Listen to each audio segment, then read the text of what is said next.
Salam, selamat pagi keluarga Immanuel Baptist Church. Kembali pagi hari ini kita bertemu dalam Embun Surgawi.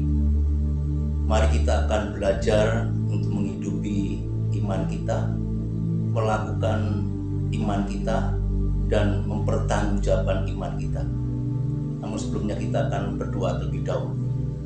Bapa yang bertata di surga, di dalam nama Yesus Kristus, Tuhan Juru Selamat kami yang hidup, kami bersyukur, kami berterima kasih buat Roh Kudus yang Kau utus menjadi penolong, penghibur dan kekuatan kami, bahkan yang membela kami.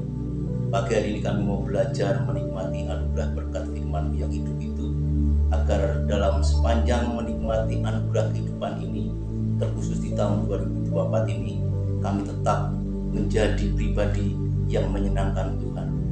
Firman yang aku sampaikan janganlah berlalu, namun menjadi kesegaran dan kekuatan yang benar dalam hidup ini. Terima kasih Tuhan Yesus Kristus. Haleluya. Amin. Salam Bapak Ibu Saudara yang saya kasihi. Saya mengimani dan sungguh percaya ketika dikatakan bahwa buah yang baik itu keluar dari pohon yang baik. Jadi kalau kita sudah menerima anugerah keselamatan Yesus Kristus, pastinya kita hidup seperti yang pernah Yesus lakukan. Oleh karena itu, pagi hari ini kita mau belajar menghidupi dan mengerjakan iman kita dengan mempertanggungjawabkan iman kita. Saya kutip di dalam 1 Petrus 3 ayat 15 dan 16. Demikianlah firman berkata, "Tetapi kuduskanlah Kristus di dalam hatimu sebagai Tuhan, dan siap sedialah pada segala waktu untuk memberi pertanggungjawab kepada tiap-tiap orang yang meminta pertanggungjawab dari kamu tentang pengharapan yang ada padamu.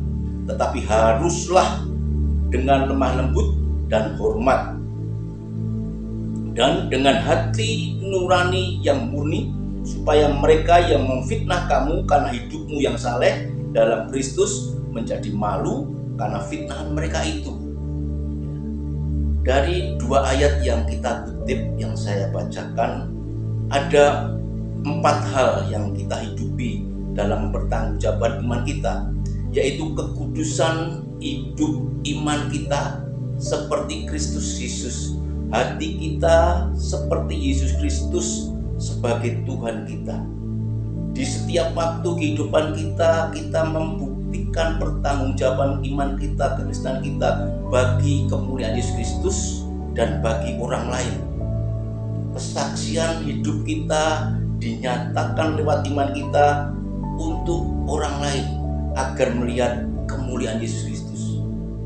Apa yang telah Yesus Kristus lakukan di kayu salib dengan mengatakan, "Bapa, ampunilah mereka seperti Aku mengampuni mereka, sebab mereka tidak tahu apa yang mereka perbuat." Itulah puncak kasih Yesus Kristus di dalam menjawab dan mengalahkan kuasa maut. Demikian pula kita akan bertanggungjawab iman kita di sepanjang hidup ini, pastinya dengan lemah lembut dan menaruh hormat kepada orang lain. Langkah yang kita ikuti dan kita kerjakan seperti Matius 7 ayat 1-2 katakan, yaitu jangan kamu menghakimi supaya kamu tidak dihakimi, karena ukuran yang kita pakai untuk mengukur akan diukurkan juga kepada kita.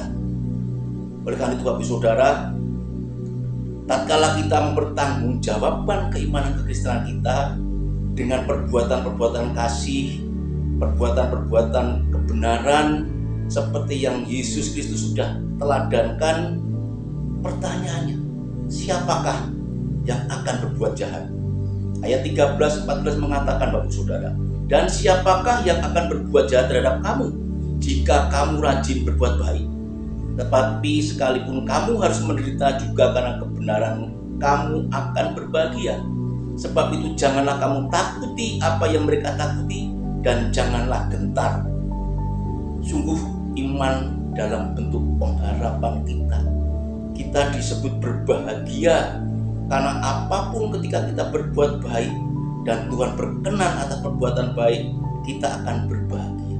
Kita akan diberi roh kesabaran, kita akan dianugerahi iman yang tidak takut dan gentar. Oleh karena itu Bapak Saudara, berarti kita punya Tuhan yang menyertai kita. Kita punya pengharapan yang pasti, seperti Rasul Yohanes tuliskan dalam Yohanes 3:16.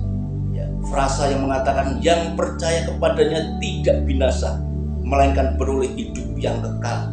Demikian pula dalam Yohanes 14:6, Yesus sendiri mengatakan, akulah jalan dan kebenaran dan hidup. Bapak Ibu Saudara, ada 4 penjelasan argumen keimanan kita yang secara alkitabiah menjadi pegangan dasar kekuatan yang harus kita pertanggungjawabkan. Inilah yang menjadikan keimanan kita semakin kokoh kuat. Yang pertama, kita harus menyatukan satu pemahaman kepada orang yang belum percaya bahwa adanya Tuhan, Sang Pencipta, yang terlebih dahulu menyediakan kebutuhan-kebutuhan manusia sebelum manusia diciptakan dalam Kejadian pasal 1. Dan Yohanes membuktikan dengan rentang waktu berabad-abad. Rasul Yohanes kembali menulis dalam Yohanes 1:3, segala sesuatu dijadikan oleh Dia, dan tanpa Dia tidak ada satupun yang telah jadi dari segala yang telah dijadikan. Dalam Dia ada hidup, ada terang. Itu di ayat 4-nya. Berarti orang-orang yang belum percaya Yesus Kristus harus paham dulu bahwa adanya Tuhan, dan kitalah manusia yang diciptakan. Kedatangan Yesus Kristus itu menjadi hidup dan menjadi terang bagi kita orang percaya. Yang kedua, Bapak Saudara, bahwa kita perlu memberikan pemahaman pertanggungjawab iman kita untuk menekankan manusia itu berdosa. Berdosa menuju maut yang kekal, kematian yang kekal. Seperti Paulus tuliskan dalam suratnya di Roma 6 ayat 23. Sebab upah dosa adalah maut, tapi karunia Allah ialah hidup yang kekal dalam Yesus Kristus Tuhan kita. Dalam suratnya di 1 Korintus 15:45 mengatakan, manusia Adam yang pertama, makhluk yang hidup, dicipta dari debu. Tetapi Adam yang akhir, Adam yang roh, itu dari surga. Berarti manusia yang berdosa itu pasti menuju maut. Tetapi penjelasan surat 1 Korintus yang ditulis Paulus menekankan penciptaan Adam dari debu. Dosa ditebus oleh Adam yang terakhir, yang dari surga, yang adalah pribadi Yesus Kristus.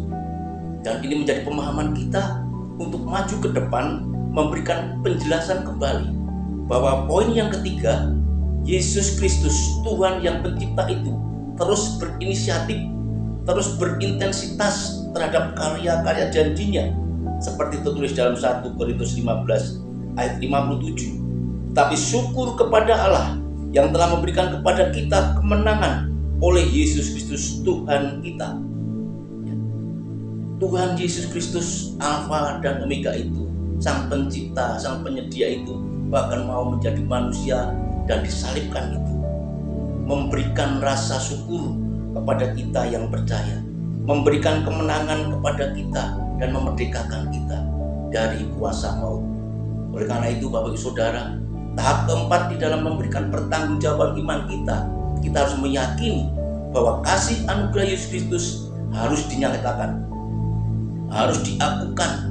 Kita harus mengakui dan kita harus mau mengaku. Ya, seperti tertulis dalam Roma 10 ayat 9. Sebab jika kamu mengaku dengan mulutmu bahwa Yesus adalah Tuhan dan percaya dalam hatimu bahwa Allah telah membangkitkan Dia dari antara orang mati, maka kamu akan diselamatkan. Karena dengan hati orang percaya dan dibenarkan, dan dengan mulut orang mengaku dan diselamatkan. Roma 10:9-10. Perlu pengakuan kasih anugerah Yesus Kristus yang kekal itu harus diceritakan, dipertanggungjawabkan pada orang lain. Demikian pula Matius 10 ayat 32 menjelaskan tentang iman kita yang harus mengakui kepada orang lain. Lukas 12 ayat 8 juga demikian. Jadi Bapak Saudara, ketika kita mempertanggungjawabkan iman kita, 1 Korintus 15:58 memberikan bekal keyakinan bahwa jerih payah dalam persekutuan dengan Tuhan tidak sia-sia. Matius 5:12 menjelaskan pula bahwa upah kita besar di surga. Bersukacitalah, berbahagialah kita di saat kita terus mempertanggungjawabkan iman kita lewat perbuatan-perbuatan kasih, dan kebenaran itu akan mempermuliakan Yesus Kristus dan banyak orang dimenangkan. Terima kasih. Haleluya.